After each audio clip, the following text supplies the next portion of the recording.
안녕하세요. K입니다. 오늘 리뷰해드릴 책은 내 인생에 힘이 되어준 따뜻한 말입니다. 심리교육 전문가인 이선경 작가의 책이고요. 다른 상상 출판사에서 발행됐습니다.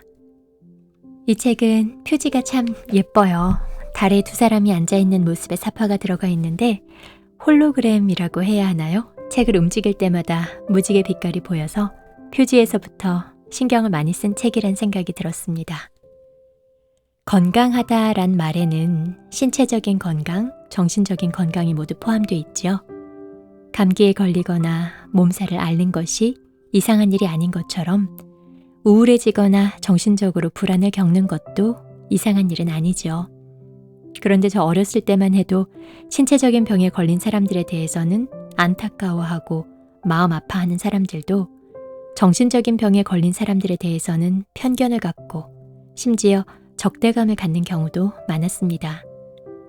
그리고 육체 건강을 위해서는 운동도 하고 식이요법도 하면서 관리를 잘 하면서도 정신 건강을 위해서는 따로 뭔가를 해야 한다고 느끼지 않는 사람들도 많았습니다. 그런데 점점 사람들의 생각과 시선이 바뀌고 있죠. 우리의 정신도 육체 못지않게 신경 써서 관리해야 하는 것이며 그렇게 할 때 정신적으로 건강을 유지할 수 있다의 방향으로 사람들의 태도가 변화하고 있습니다. 그래서 정신건강에 도움이 되는 좋은 책들도 많이 나오죠. 이 책에도 마음을 다독이는 따뜻한 말들이 듬뿍 들어있습니다.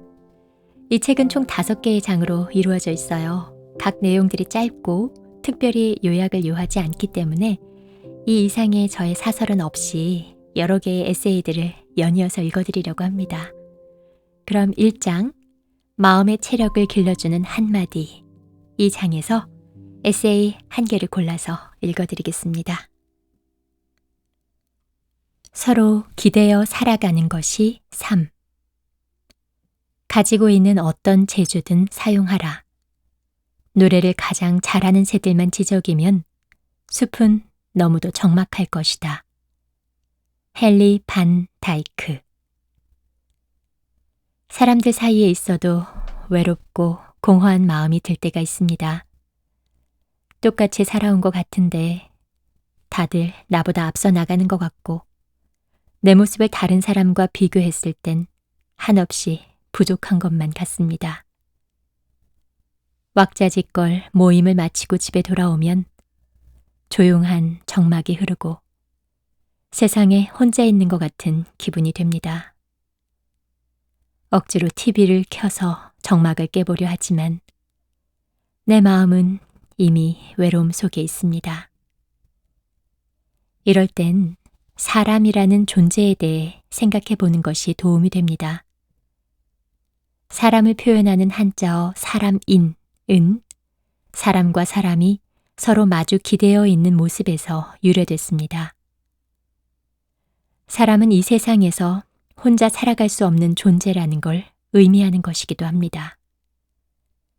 이처럼 우리는 가족, 친구, 사회라는 공동체 안에서 끊임없이 서로 도와가며 살아가야 하는 존재입니다. 이 세상을 가장 극적으로 변화시키는 주인공은 사람입니다. 단 한 명의 힘으로는 어려운 일도 2명이나 3명이 모여 함께 힘을 합치게 되면 그 이상의 효과를 얻을 수 있습니다. 이것을 시너지 효과라고도 하는데 1+1은 2가 아닌 3 이상이 되는 것을 의미합니다. 합창을 떠올려 보면 이해하기가 쉽습니다. 소프라노, 알토, 테너, 베이스 등 각자 고유의 음색이 모여 하나가 되면 아주 웅장하고 아름다운 화음이 쌓이는 것과 같죠. 세상을 살아가는 건 합창과 같습니다.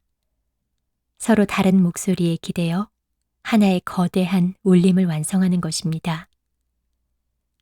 헨리 반 다이크의 말처럼 노래를 가장 잘 부르는 소프라노 새들만 지적인다면 다양한 목소리로 만들어지는 합창의 의미는 퇴색될 것입니다. 세상에는 나보다 나은 사람들이 왜 이렇게 많은지 모르겠습니다. 그러면서 내가 얼마나 아름다운 목소리를 가졌는지에 집중하기보단 나는 왜 저런 목소리를 가지지 못했는지에 집중하게 되고 마음이 괴로워집니다. 우리는 모든 걸 다 잘할 수 없습니다. 그리고 모든 걸 다 잘할 필요도 없습니다. 100명의 합창 단원이 있으면 독창을 하는 사람은 몇 명 없습니다. 그 사람의 목소리가 돋보이기 위해선 다른 사람들의 작은 목소리가 필요합니다. 때때로 내가 독창을 부르는 사람이 아니라는 것에 실망할 수 있습니다. 그러나 언젠가는 사람들이 나를 위해서 작은 목소리의 합창단원이 되어주는 날이 반드시 옵니다. 그리고 100명의 합창단원 중에서 나만을 바라보고 있는 사람이 반드시 있다는 사실을 기억해야 합니다. 나의 부모, 나의 친구, 나의 동료들은 소프라노가 고운 목소리를 내는 시간에도 오로지 나를 바라봐주는 사람들입니다. 그들이 나에게 그렇게 해주듯이 나도 그들에게 그렇게 해주며 사람으로서 서로 기대어 살아가 보는 겁니다. 2장 불안하고 두려울 때 중심이 되어주는 한마디. 내가 나에게 하는 말이 가장 중요하다.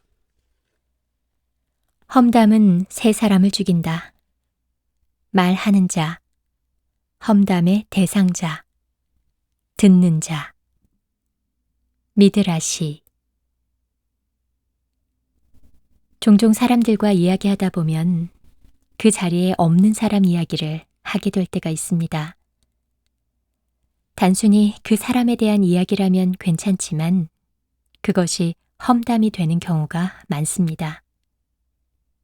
험담을 하면 은연중에 모두가 불쾌한 경험을 하게 됩니다.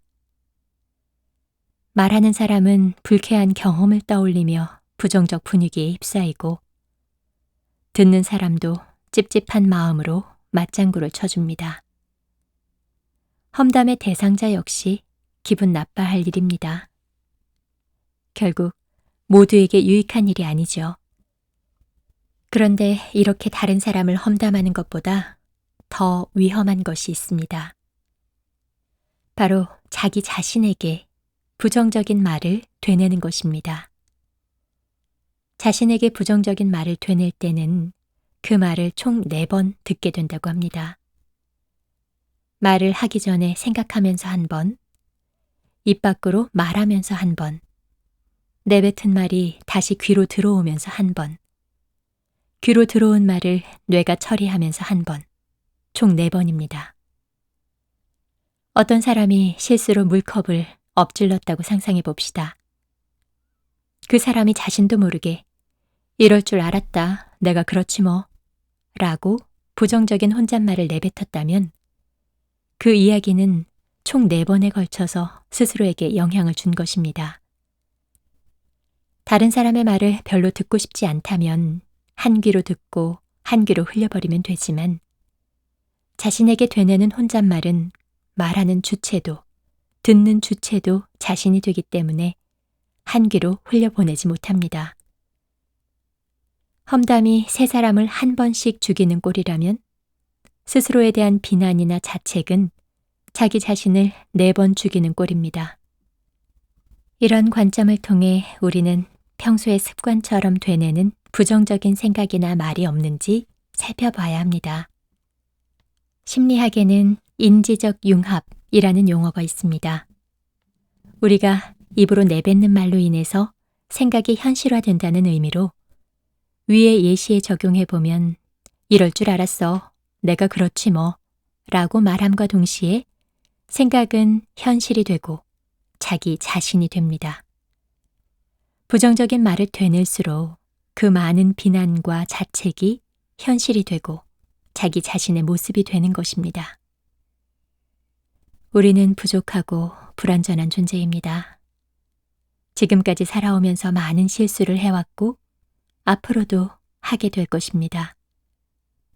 중요한 건 이런 내 모습을 어떻게 바라보느냐입니다.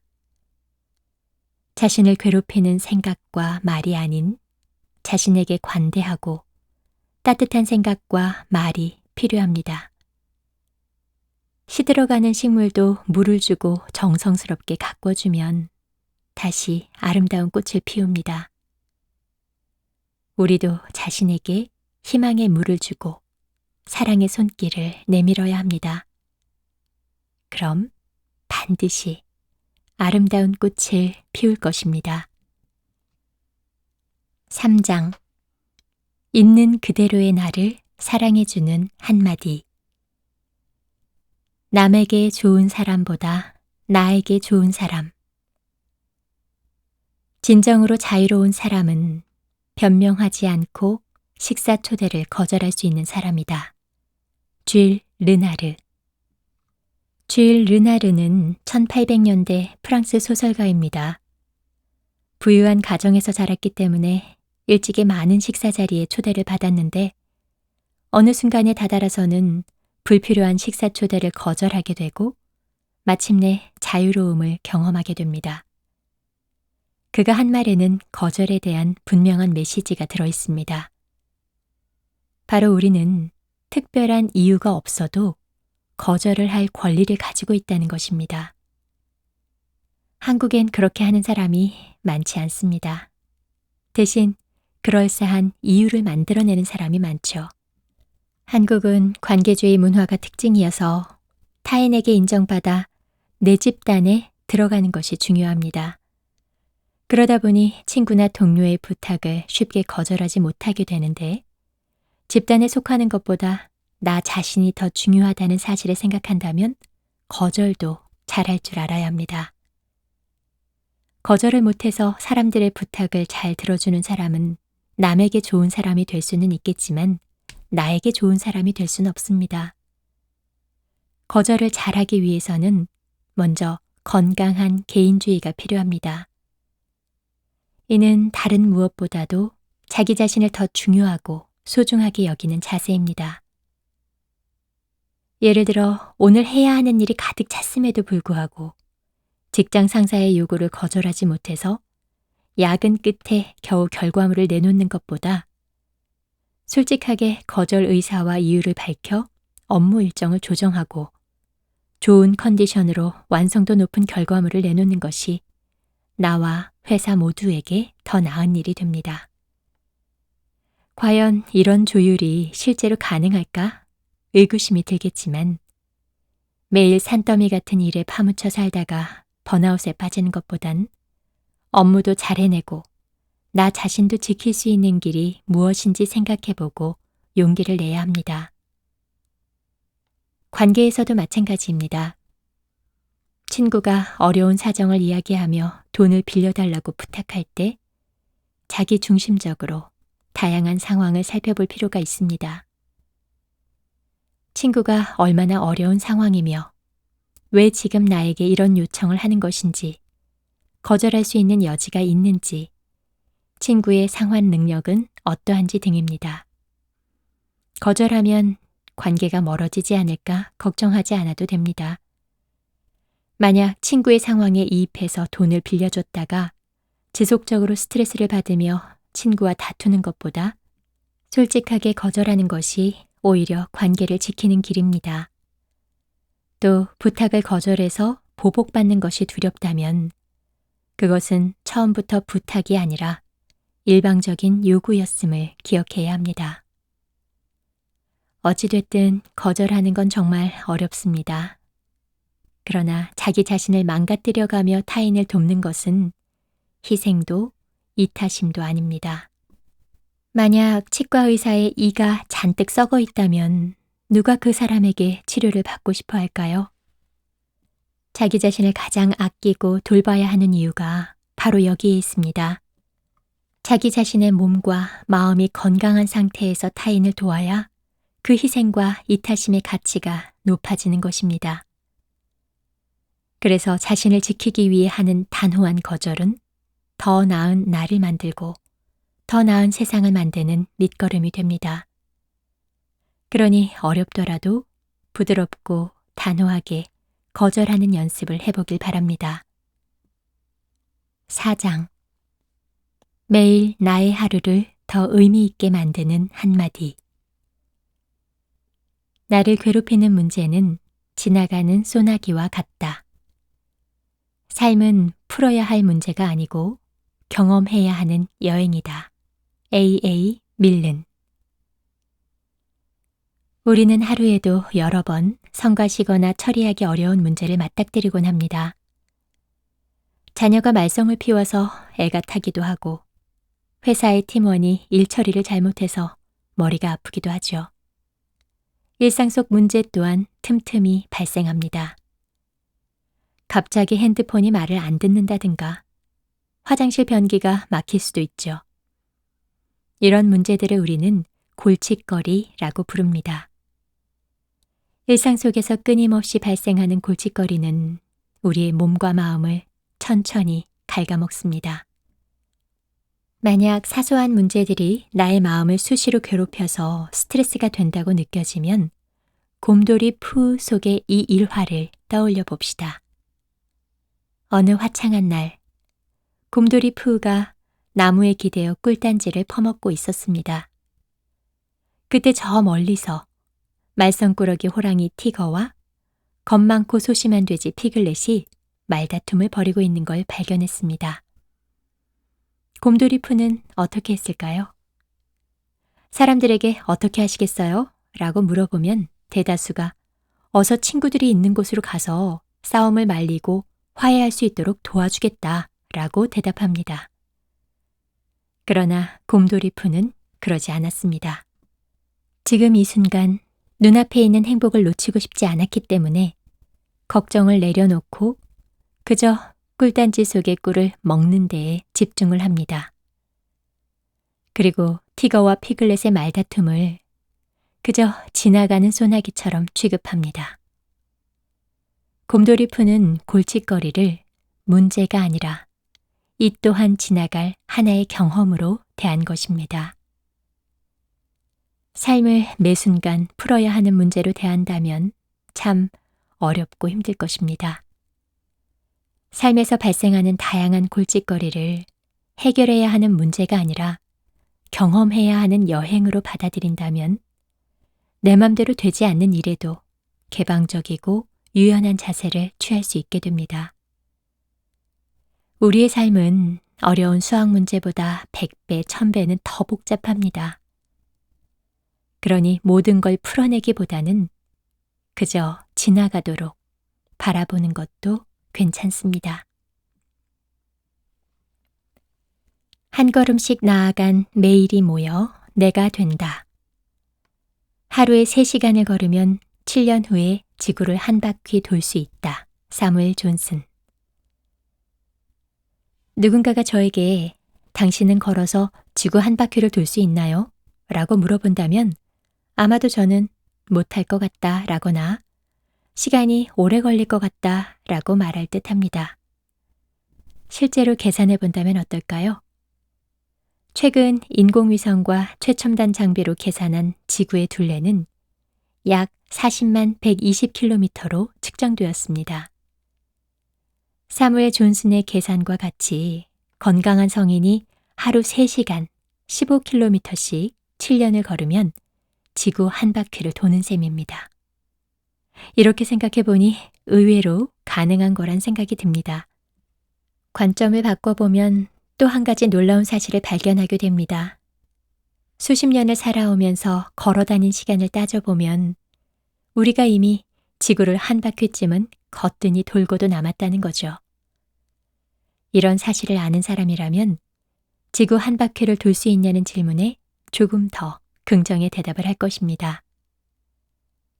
우리는 일상에서 조용히 변화하는 것들을 잘 인식하지 못합니다. 그래서 가끔은 짧은 사이에 얼마나 많은 일이 발생하는지 멈춰서 생각해 볼 필요가 있습니다. 1분 동안 250명의 아이가 태어나고 100명의 사람이 세상을 떠납니다. 벌은 1만 번의 날갯짓을 하며 웹상에서는 1억 개의 이메일이 전송됩니다. 지구는 30만 킬로미터를 움직이고 우주에서는 24만 개의 새로운 별이 탄생합니다. 이렇게 세상의 모든 것은 각자의 일을 하며 이것들이 모여 큰 변화를 만들어냅니다. 우리는 빠르게 변화하는 이 세상 속에서 나만 멈춰 있다고 느낄 때가 많습니다. 하지만 정말 그럴까요? 가만히 있어도 우리는 매 1분 동안 7리터의 공기를 마시고 70번의 심장 박동을 만들어냅니다. 12번 눈을 깜빡이고 0.1ml의 새로운 피를 만들어냅니다. 나만 멈춰있네 라는 생각을 하는 것조차 멈추지 않았다는 증명입니다. 우리의 육체도 정신도 매 순간 끊임없이 움직이고 있습니다. 나만 멈춰있고 제자리에 머물러 있다는 생각은 움직임의 방향성 문제입니다. 단 한순간도 멈추지 않는 이 세상과 나 자신의 상태를 먼저 이해하고 받아들인다면 올바른 방향성을 제시해 주는 것이 매우 중요한 일이라는 걸 깨달을 수 있습니다. 지구를 한 바퀴 돌 만큼 큰 변화는 지금 당장 필요하지도 않고 단번에 이룰 수도 없습니다. 7만 번을 나누고 또 나눠서 하루에 딱 한 걸음만 좋은 방향으로 나아가세요. 그 하루가 모여서 우리의 꿈과 희망이 실현되는 것입니다. 지금 이 글을 읽는 순간에도 내 육체와 정신은 멈춰 있지 않다는 사실을 떠올려 보세요. 그리고 오늘 나에게 주어진 1440번의 1분 중에 한 번 정도는 내가 나아가야 하는 올바른 방향성을 생각하는데 사용해 보세요. 어느새 제자리에 머물고 있지 않은 것들로 가득 찬 세상이 보이게 될 것입니다. 5장. 내게 맞는 일을 찾는 여정.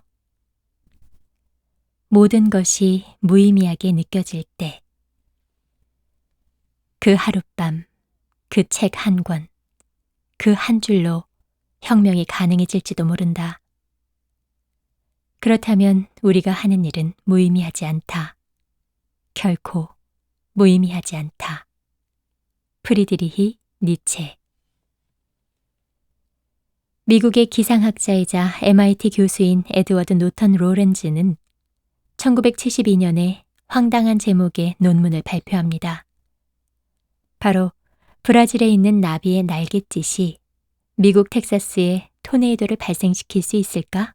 입니다. 여기서 잠깐 브라질에서 텍사스까지의 거리는 약 7,240km로 서울에서 부산을 11번 왕복할 수 있는 거리입니다. 그러니까 서울에서 누가 재채기를 했는데 그 바람이 서울에서 부산까지 11번 왕복하면서 거대한 토네이도로 변해 서울을 덮칠 수 있냐는 질문입니다. 로렌즈 교수의 대답은 그렇다 였습니다.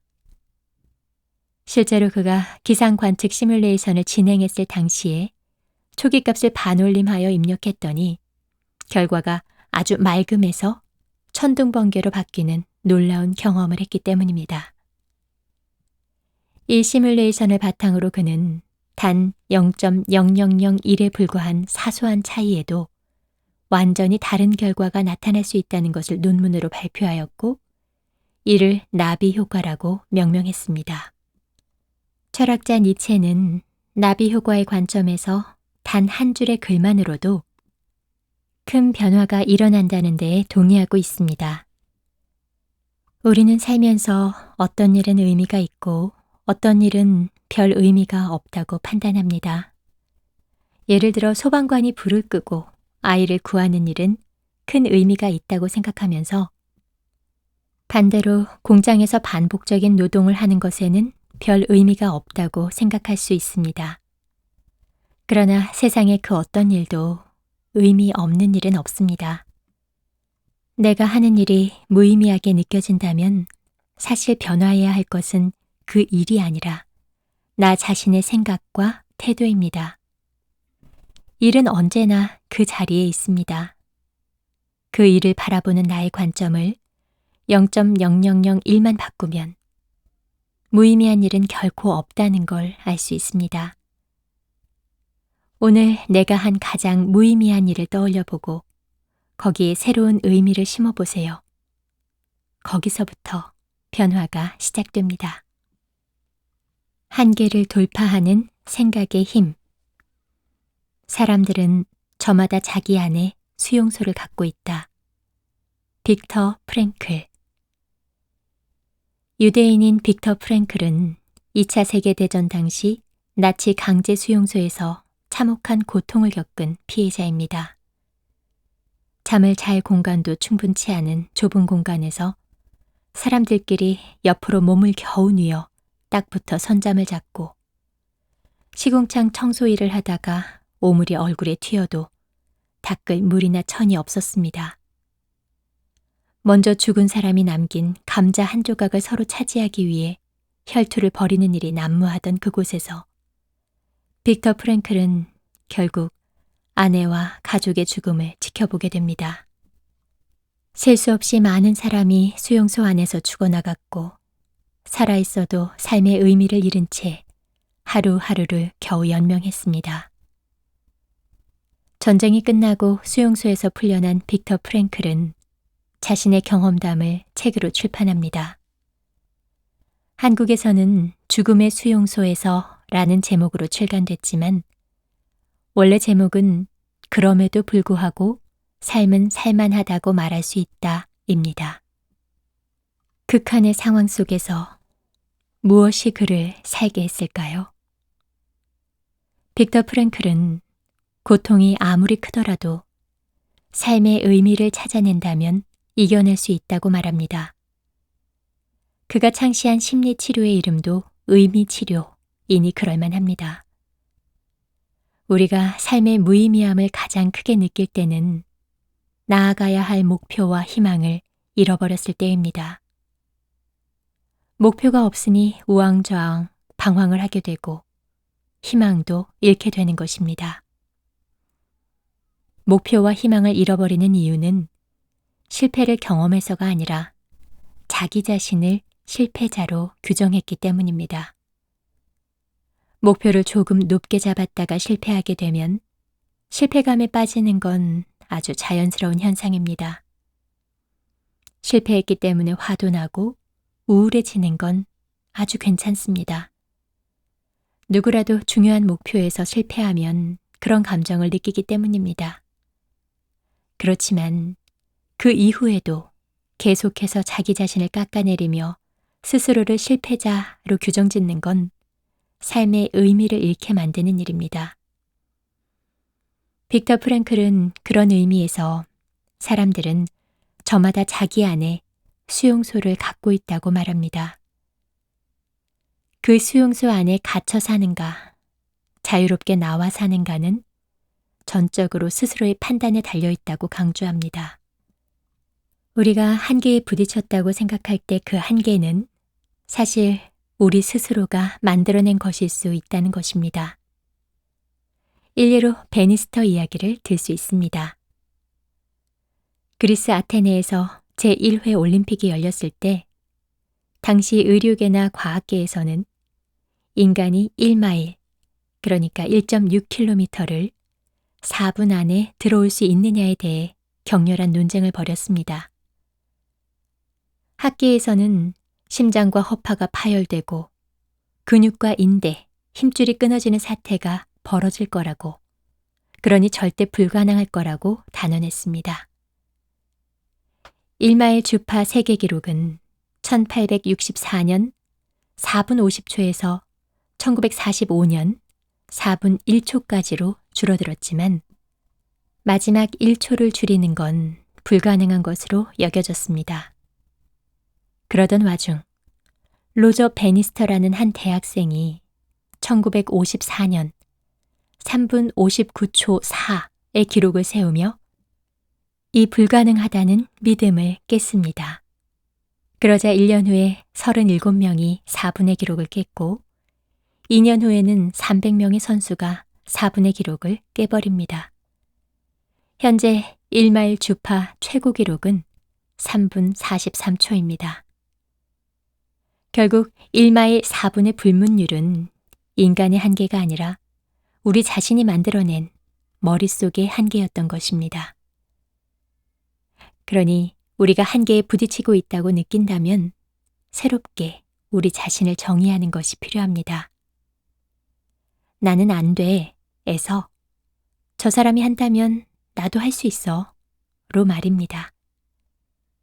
누군가 할 수 있다면 나 또한 할 수 있습니다. 네, 내 인생에 힘이 되어준 따뜻한 말, 책의 일부를 읽어드렸는데요. 따뜻하게 느껴지셨을지 모르겠네요. 책 서평에서는 열심히 달려가다 모든 것이 버겁게 느껴질 때, 문득 내가 가고 있는 이 길이 맞는지 확신을 잃었을 때, 작은 실수에 자존감이 한없이 떨어질 때, 인간관계가 마음처럼 되지 않을 때, 이 책의 말들을 떠올리면 위로가 될 거라고 돼 있는데요. 오늘 제가 읽어드린 내용 중에서도 어느 날 불현듯 떠올라 마음을 따뜻하게 감싸주는 그런 말들이 있으시면 참 좋겠다는 생각이 듭니다. 네, 그럼 오늘은 이쯤에서 인사드리겠습니다. 좋은 하루, 좋은 밤 되세요. 구독과 좋아요는 콘텐츠 제작을 지속하는 데 큰 힘이 됩니다.